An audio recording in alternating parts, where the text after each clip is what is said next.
All right, you can join the conversation by giving us a call on 010-5946-010 or send us a WhatsApp message to 072-110-5584.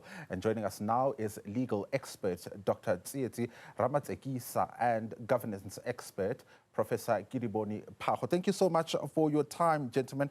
And I'll start with you, Professor Paho. Again, you know, we're hearing of alleged interference from the office of the Deputy Minister to the now suspended Deputy National Police Commissioner. And again, it raises questions about those lines, right, of policy and operational issues. Yes, good evening, Linda, and my panelists here and the viewers. Indeed, I think what we want to understand is the actual interest of the Deputy Minister on the issues at hand, and also, you know, a subsequent attack on a civilian who is just, you know, blogging. Because what it comes out there is that there is some, you know, level of the abuse of power. But I think for me, it was also sort of a very difficult interaction by the witness F. And you could see that the evidence leader was also at pains to really try and extract information from the witness. So unpacking that going forward with the witness, or maybe using other linkages, or for example, to subpoena the deputy minister to come and give his side, would give us a much better perspective of what really happened and what also led to the arrest of just a civilian who is a blogger. As I think the most important question that the evidence leader asked the witness was whether the witness, whether the blogger was posing any physical threat to anyone. And I think that should really be a sticking point, because to use public institutions to serve these narrow interests, and the police elite in that case, as well as their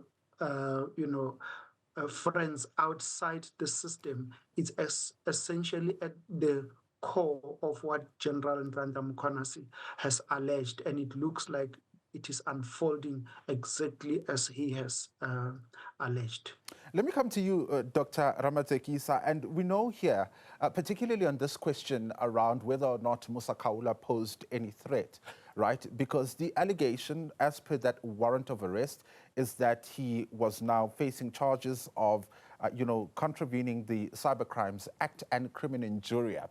Talk to us about those crimes and how serious they are.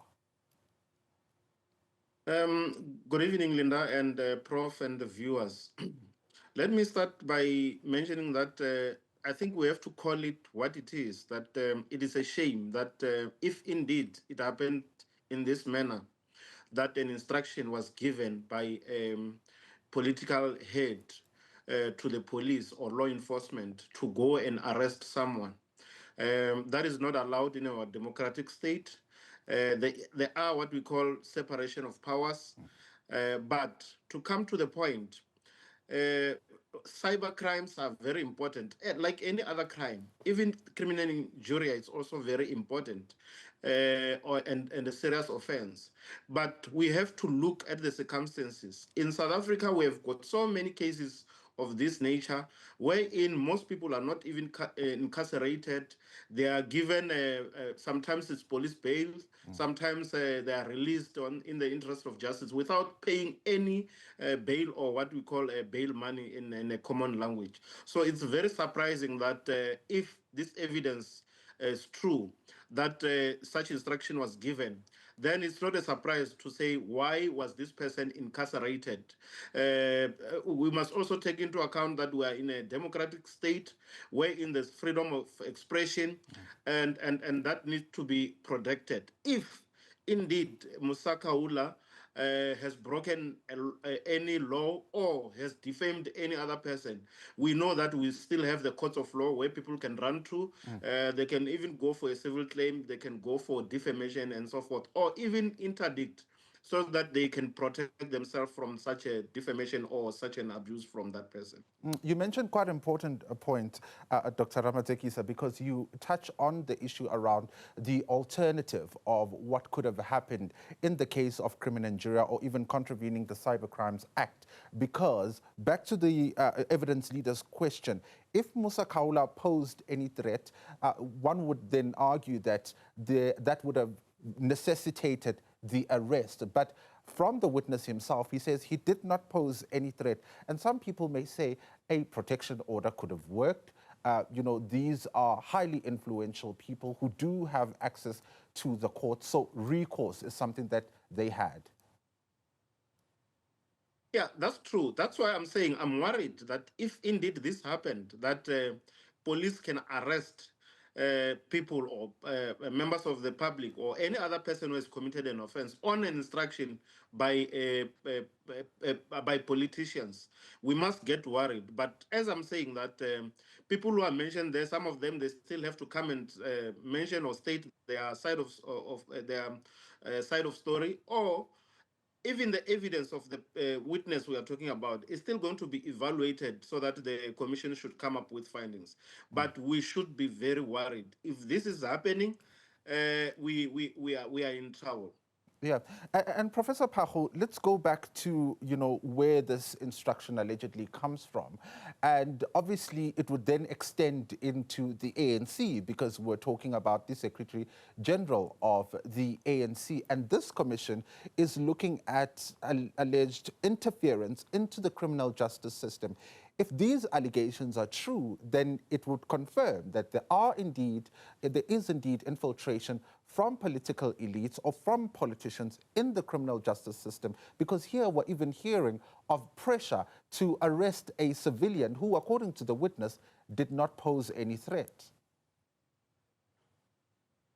Yes, Linda. So from what came out today at the hearing is that the question of political pressure links very well with interference, because the politicians do not necessarily have the powers to arrest. So what we understand happened from the witness is that they coerce, they put pressure on a public official, on a senior police officer, to make an arrest to a civilian who may, have offended one of them or one of their friends. That is very serious. If we want to talk about the professionalization of the public sector, if we want to talk about how the senior officials in government need to be above reproach, their conduct needs to be above reproach. I think this is a very proper platform that serves the purpose to try and test these allegations. And I think if they are found to be true to some degree, the president must act, and must act urgently, because this is what he promised, that as and when information comes out of the commission, we should actually see him consistently taking action. And I think we have not seen that. So he actually did not tell us, the actual truth that we wanted to see and experience as South Africans, that some people are above the law, they act with impunity, and there are no consequences. And I think this is one critical point where if it's really found to have some merit, the politicians that have put pressure on the public officials must actually face the president's action. So we need to put our eyes very closely to this development and see if indeed the president meant what he said when he instituted this commission of inquiry. We know that the president acted after the report from the Madlanga Commission, right, and is likely going to probably take further steps upon the next report, Professor Pakgo.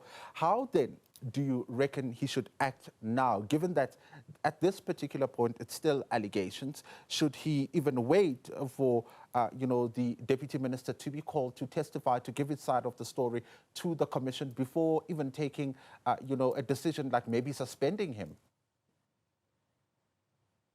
Linda, I'm not sure if we are really on the same page in terms of how the president needs to be acting or what actions he took. I would really not consider the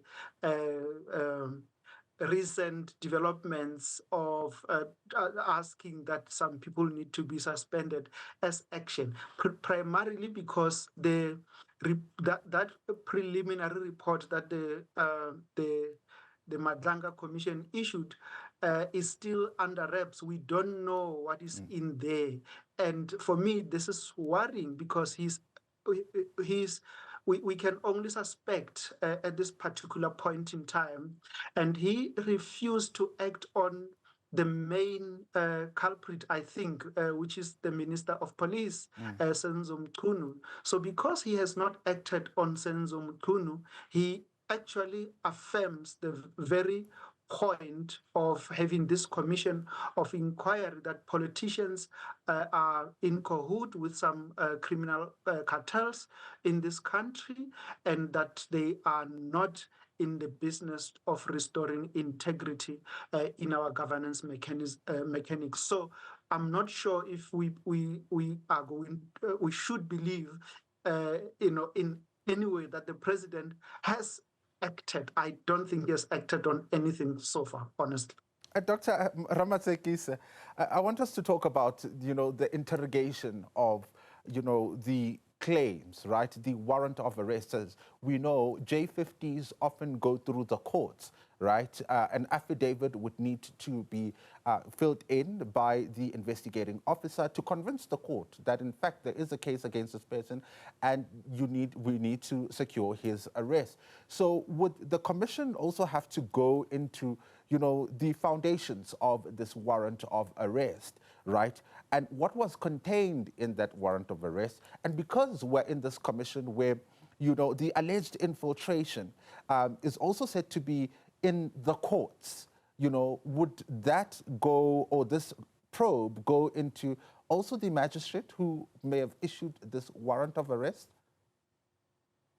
Yeah, it's true. Remember, Linda and the viewers, what we have now recently seen in both the Madlanga Commission and also the ad hoc committee is that the entire criminal justice system it's in tatters. It is in tatters. We need it to be redeemed or overhauled because it's not about police officers, it's not about the prosecutors, it's not about the judiciary or the magistracy only. This thing, you find that in terms of what we are hearing, there are a lot of people who are working together to bring certain people down or arrest them in a manner that is not allowed in terms of the law. So in terms of interrogation, when it comes to the issue of issuing this warrant of arrest, all the parties who were involved, I think they need to be called to come and answer and give their side of the story to say, this is what happened, this is what was put before me, and I can justify my decision in this manner.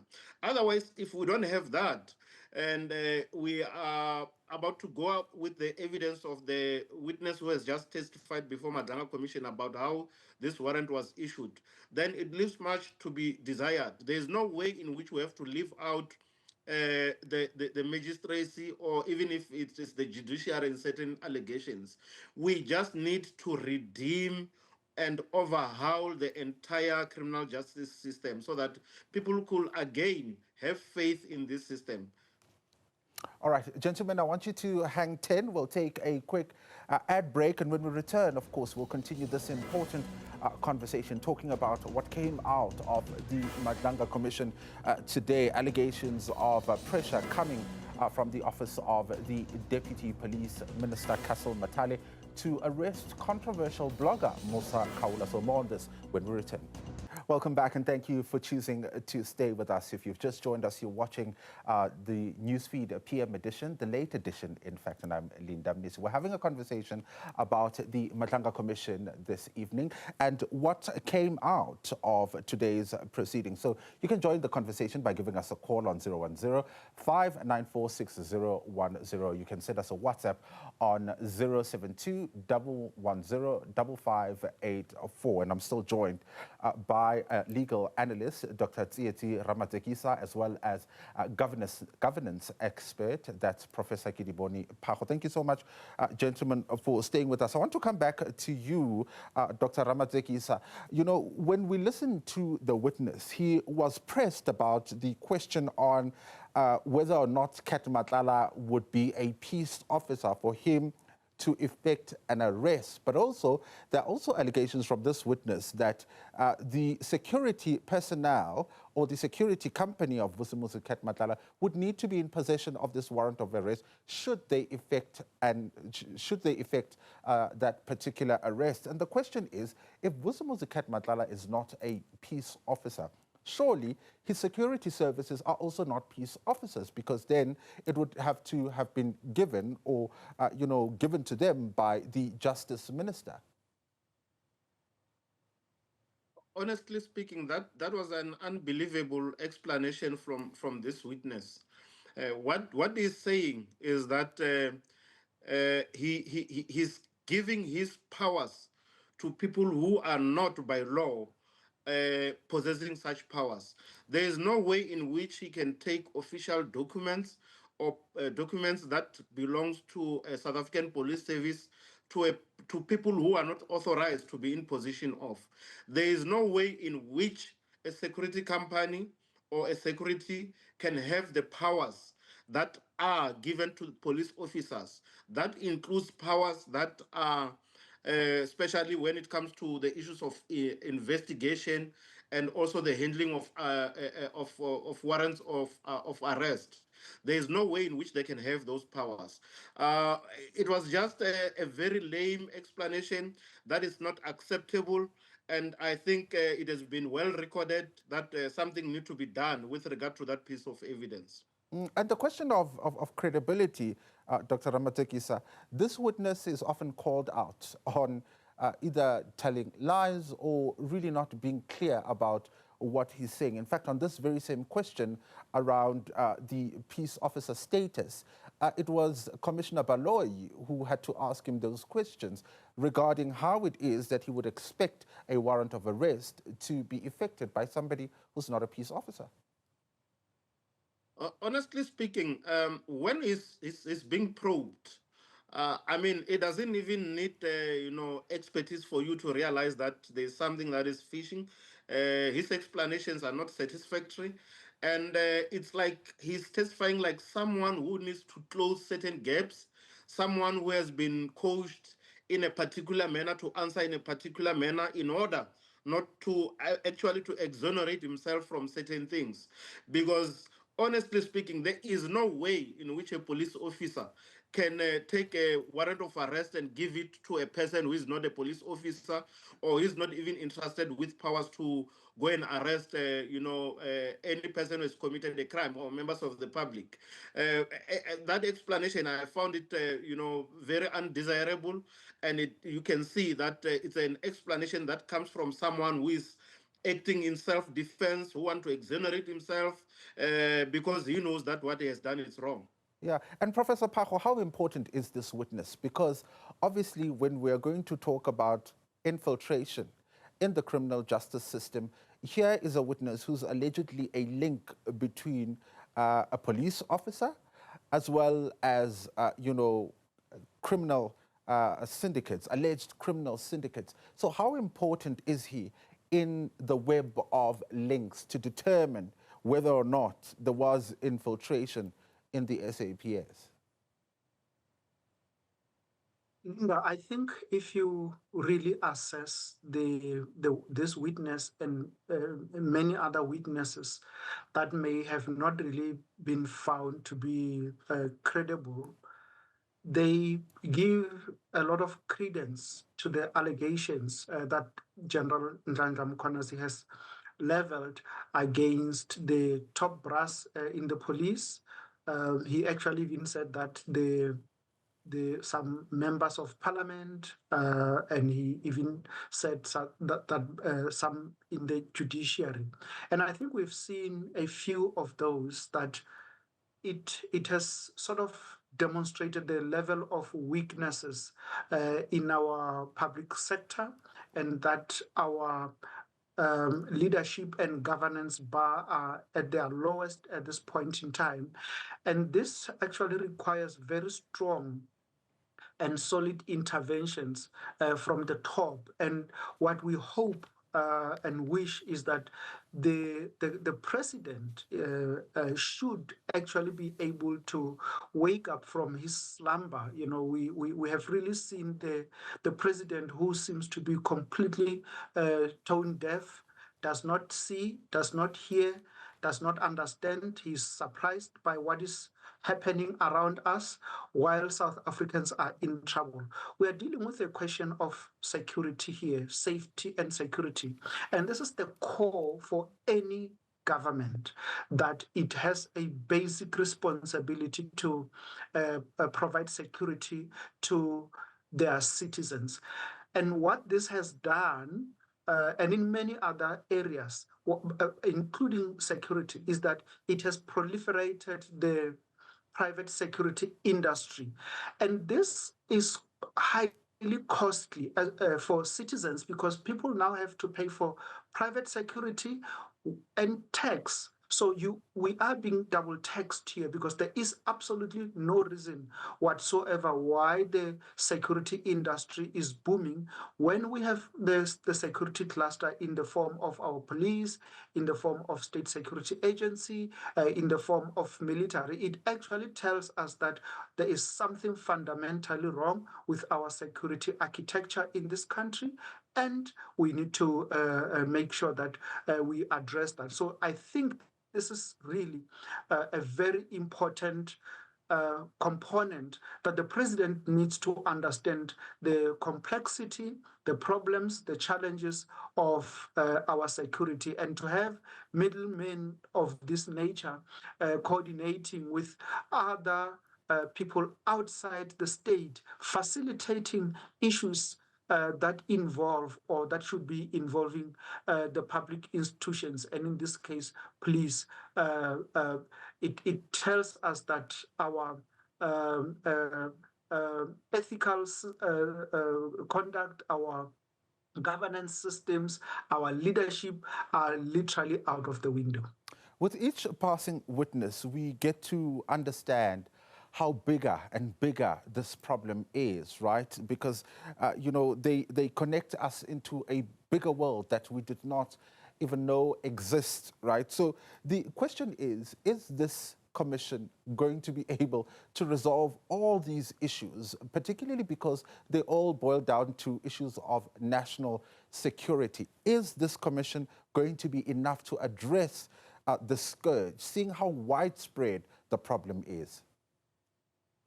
Professor Pakgo? No, it will not, Linda. And I think we should not actually raise our hopes to that level, that this commission is going to address our problems. We need to remember that we had a high-level panel of state security agency that Dr. Sidney Mufamadi chaired at some point.